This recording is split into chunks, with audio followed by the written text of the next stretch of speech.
So, we've now arrived at the currently first and uh, but in terms of the actual television episodes, this is the first one written by, which would otherwise probably gotten, which is probably a very, but you know what, new experience with it.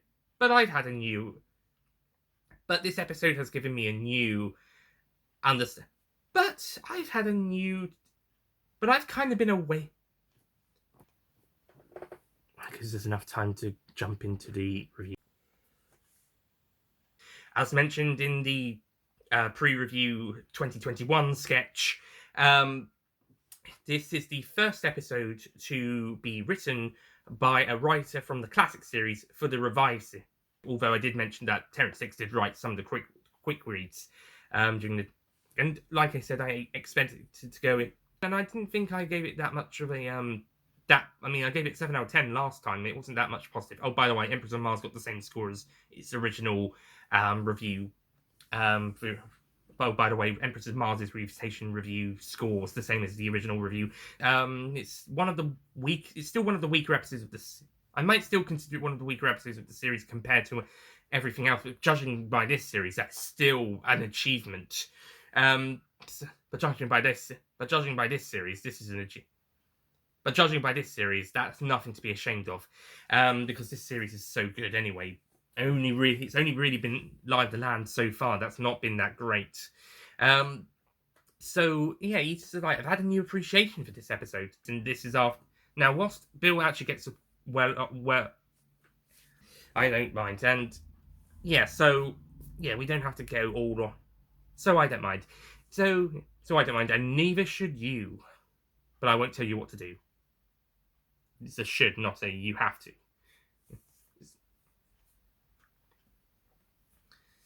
So anyway, Bill and the Night Legion and the Doctor and the... Now, as mentioned in my Eaters of Light review, this does have some sort of... Now, as does... But then the Doctor made... But I wonder how much more interesting. Maybe run Mona... Because, let's be honest, children are way smart.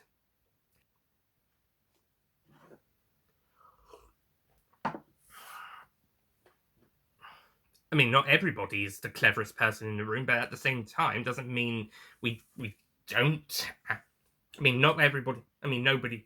I mean, no, they're not all. I mean, no, we're not always the smartest people in the room, but that doesn't mean we aren't able to think for ourselves. I mean, yeah, we're maybe not the smartest people ever, but we can still think for ourselves. Thank you very much.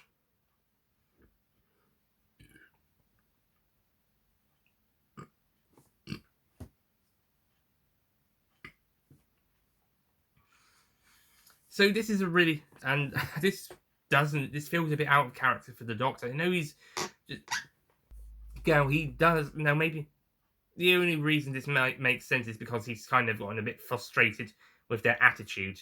But even then, it's still a little bit out of character for him to not be so nice to the kids, and it definitely feels a bit more Series 8 12th Doctor rather than Series 10 12th Doctor, who is the Doctor I can imagine, whilst he might not be able to save a kid, he would still read stories to his friends, as we saw in Thin Ice. That's the 12th Doctor of this series I like.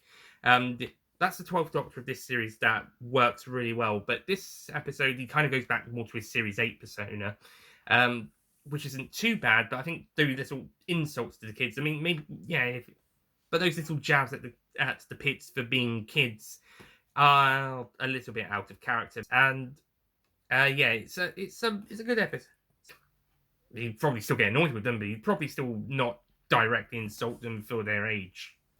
He might have to hold it. He might get annoyed, but he might have to hold his tongue about. He might still get annoyed, but he probably wouldn't make the jokes. So yeah. That's really only but the main issue I do. But in terms of the negative points, the only, as opposed to the cat creature people,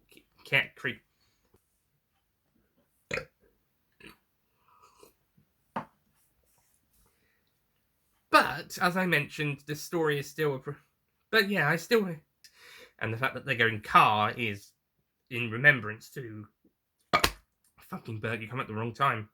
Only those nitpicks I mentioned earlier, a few minutes ago, Or maybe it's because of her that, if this rumours about the TARDIS going in Series 13 are true, maybe it's because of her the TARDIS blows up when the Doctor regenerates in Twice Upon a Time.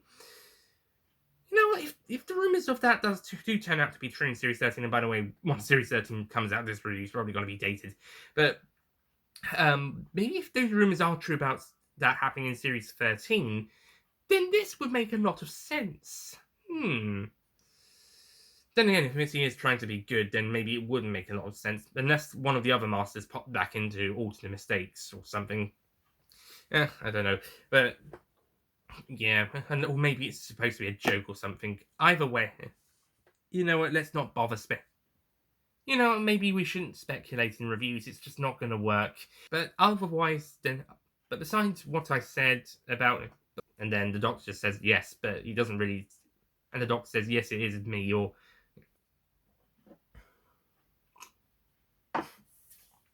I think last time it might have been. Did I give this one an 8 out of 10 last time? It was either a 7 or an 8. If it was a 7, then it's gone up. And even if it was an 8, I think I like it more than I did. So, yeah. I also think this is the 8th. Also, correct me if I'm wrong, but I believe this is the 800th individual episode of the series. I'm going to have to check that. I might be wrong, but I think this one might be episode 800 overall since the first episode in 1963. Not including Sharda, unfortunately. But unless it does count Sharda, but because that episode... although I don't think this counts Sharda, unfortunately. But, yeah, I think this is episode 800, and we're not far off from the 300th serial. At time of recording, that'll be coming in Series 13, hopefully. So, yeah, a bit of a celebration time.